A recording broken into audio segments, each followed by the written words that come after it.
The auditorium was already quiet when my father leaned toward me and whispered, "We're leaving." I didn't look at him. My name hasn't been called yet. He checked his watch. The dealership closes early.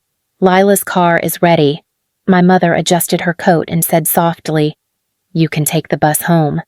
Claire, it's simple. They stood up together. No argument. No apology.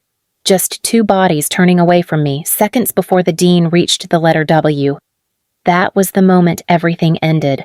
The story you are about to hear is a fictional work created by the writing team of the channel Revenge Mosaicum, inspired by real-life situations to convey lessons about family, emotion, and human values. All characters and events are illustrative. The dean said my name. Applause rose around me, but the seats beside me stayed empty. If you've ever felt what it's like to be left behind in a room full of people, stay with me. This story is for you. I walked toward the stage alone, carrying more than a diploma. I was carrying a decision they never saw coming. I sat back down after the applause faded. The empty seats beside me felt lighter than before, like a weight had finally been removed. My phone vibrated once in my hand. I unlocked it without hesitation. A message from my legal counsel came through first. The acquisition has officially closed. Another followed. Shorter. Final valuation confirmed at $380 million. I stared at the screen until the numbers settled into something real. I didn't smile. I didn't gasp. I simply nodded, as if someone had just confirmed a fact I already knew. Behind me, someone whispered, "Do you know her?" Another voice answered, "No idea." That was fine. I had spent years being invisible. My father had always said, "You're practical, Claire. Lila has the spark." My mother liked to add, "You'll understand one day. Families make investments. They never realized I was listening, or that I was keeping my own ledger." As graduates stood and hugged their families, my phone vibrated again. This time it was a single line from my attorney, "You are free to move forward." I slipped the phone back into my pocket and folded my hands. They had already walked away. I had already moved on. The dean cleared his throat instead of reading the next name. The room quieted. "Before we continue," he said, adjusting the microphone, "we are recognizing an achievement that goes beyond this ceremony." I felt the shift before he said my name. Claire Whitman. Murmurs rippled through the rows. He continued, "While maintaining top academic standing, this graduate quietly built the core routing system now used by several major ports along the East Coast and across Northern Europe." I didn't move. "She did this without announcements," the dean said, "without sponsors, without noise." Applause started slowly, then grew heavy and unavoidable. The dean looked directly at me. "It is my honor to acknowledge the founder of Harbor Point Analytics." People stood. Chairs scraped. Someone near the aisle whispered, "That's her." I walked to the stage as the sound filled the space my parents had already abandoned. When the dean handed me my diploma, he paused. "You've already made history," he said quietly. "Thank you," I replied, meeting his eyes. Behind the curtain of applause, I imagined my parents in a parking lot somewhere, arguing about paperwork and delivery times. I imagined them believing they were making the right choice. I accepted the diploma with steady hands. This wasn't a beginning. It was proof of completion. I stepped down from the stage alone, knowing they had chosen a car over a moment they could never reclaim. History had been announced. They had already left the building. I returned to my seat while the next name was called, the applause already moving on without me. My phone was still warm in my palm. I opened my contacts. My father's name appeared first, Edward Whitman. I stared at it for a second longer than necessary. My mother's name sat beneath it, Susan Whitman, the woman who used to say, "We're doing our best. Claire, you're strong. You'll understand." I didn't argue with the memory. I tapped Edit, Delete Contact, Confirm. Then the second name disappeared the same way. No shaking hands, No dramatic pause. Just 2 clean removals. Behind me. A classmate leaned toward her parents and whispered, "I did it. I graduated." Her mother answered, "We're so proud of you." I slipped my phone back into my pocket. That part of my life was finished. I had done what was asked of me. I had been quiet. I had been responsible. I had carried the weight without complaint. The rest was no longer my obligation. When I stood to leave the row, the seats beside me were still empty. For the first time, they did not feel like loss. They felt like space. The bus doors used to open with a tired hiss every morning, and my father would say, "You should have chosen a more practical major if you didn't want to struggle." "I am being practical," I once replied. He didn't look up from his phone. Code doesn't pay. Connections do. Lila had connections. I had a transit pass. At night, when I came home with my laptop bag cutting into my shoulder, my mother would glance at the screen and sigh. "You're still on that thing I'm working," I said. She smiled thinly. "Try not to burn yourself out over something that won't matter." They never asked what I was building. They assumed they already knew. During dinners, my father would brag about Lila's internships. "She has presence," he liked to say. "People notice her." I sat quietly, writing deployment notes under the table, routing simulations running silently in the background. Once, Lila laughed and said, "You're always typing. What are you even doing?" "Homework," I answered. She lost interest immediately. Their disinterest became my shield. Every dismissive comment bought me time. Every insult lowered their guard. While they debated car models and club memberships, I closed contracts on public transit, signing documents between stops. When I upgraded my laptop, my mother raised an eyebrow. "That seems expensive. It was refurbished," I said. She nodded, satisfied with the explanation she wanted. They believed their story completely. Claire was the quiet one, the safe one, the one who needed nothing. So they didn't watch closely. They didn't ask questions. They didn't see the system growing beneath their roof. By the time they noticed something had changed, the structure was already load-bearing. Invisibility had not weakened me. It had protected everything I was building. My phone started ringing the morning the article went live. I let it ring. Then again. On the 3rd call, I answered. "Hello?"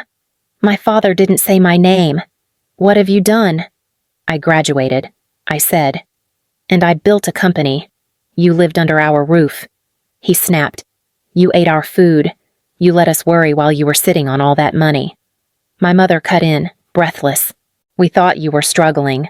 "Claire, we sacrificed so much. You bought Lila a car," I said. "That's different."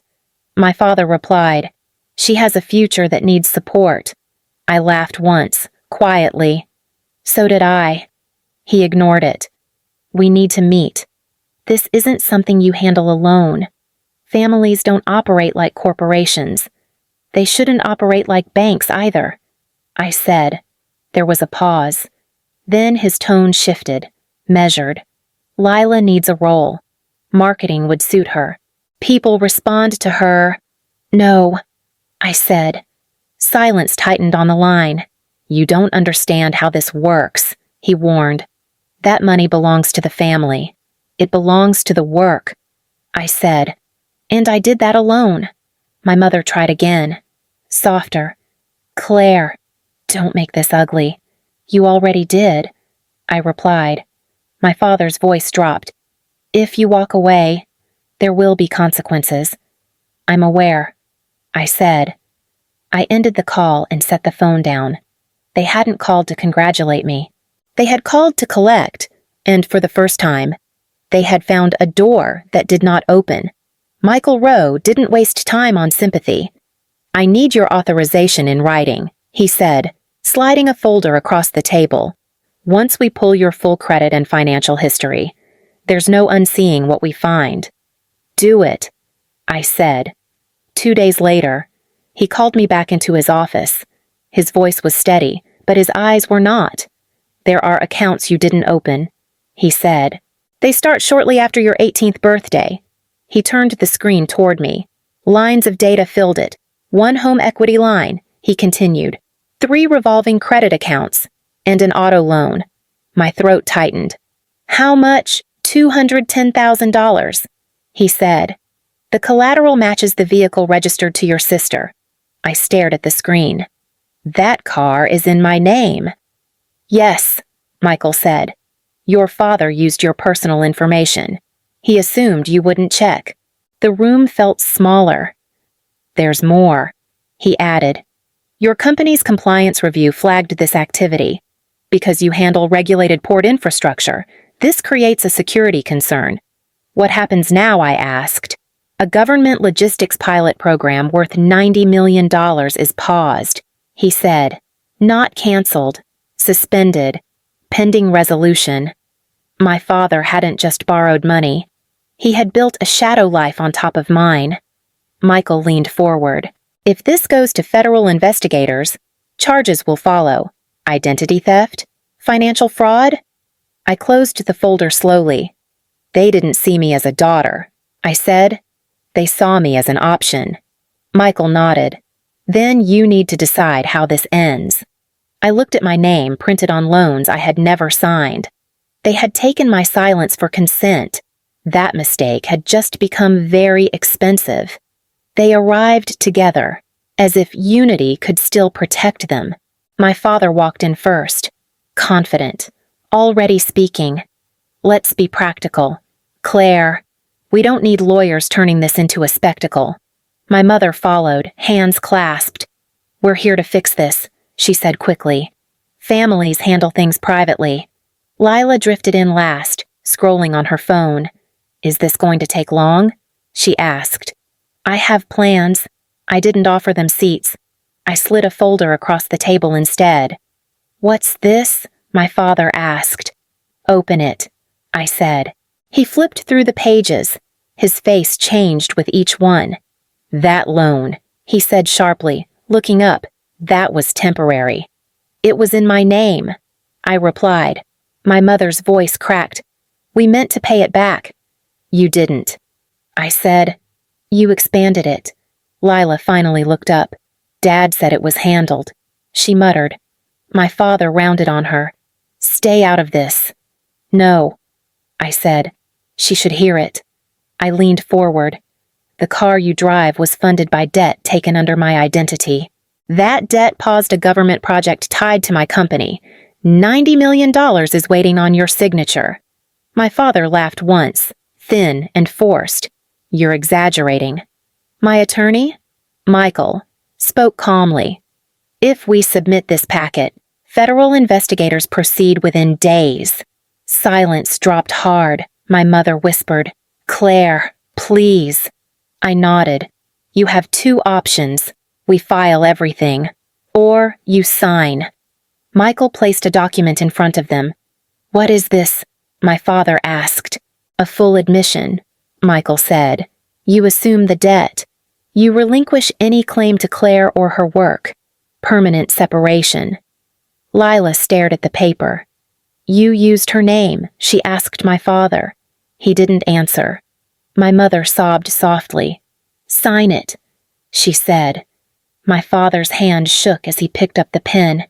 He looked at me once, searching for mercy. I didn't move. The pen scratched across the page.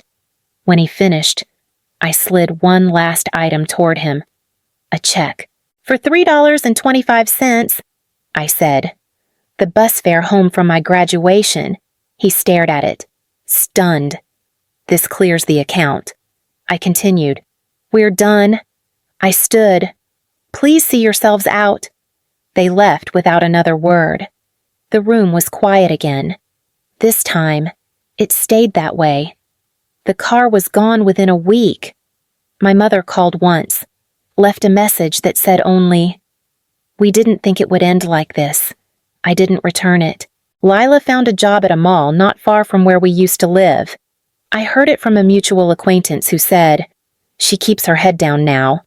I wished her well from a distance I intended to keep. Michael confirmed the last detail in a short call. The debt is reassigned. The compliance review is cleared. Thank you, I said. You handled this cleanly. He replied, Most people don't. I hung up and sat with the quiet. Not relief, not victory, just balance. A month later, I stood at a small podium outside a community center near the river. A student approached me afterward and said, I didn't think anyone noticed people like us. I do. I said, I always have. The foundation would cover transit, books, and housing support. No speeches, no photos, just access. When I left, I walked to the nearest bus stop.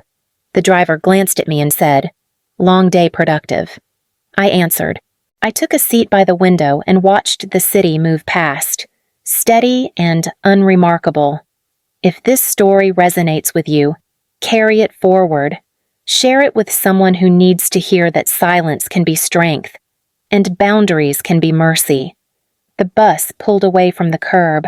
I didn't look back. Some accounts don't need to be reopened. They just need to be closed properly.